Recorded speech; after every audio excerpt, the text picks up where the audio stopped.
చాలా అలసిపోయాం రా. అవునరా.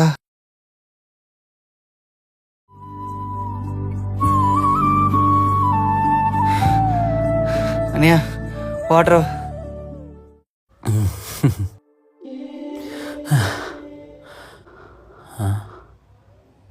ఏమైంది అన్నయ్య? అనియా అనియా అనియా అన్నయ్య ఏమైంది అన్నయ్య? అనియా. అన్నయ్య ఏమైంది అన్నయ్య? అన్నయ్య రే రే రే, కంగారు పడుకు. ముందు అంబులెన్స్ కాల్ చేయి. సరేరా.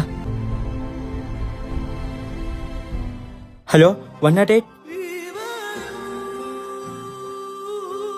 చేశాను రా. నేను చెప్పినట్టు విను. చేతులు ఇలా పెట్టు. ఈ స్పాట్లో కనీసం నిమిషానికి 100 సార్లు ప్రెస్ చేస్తుండు.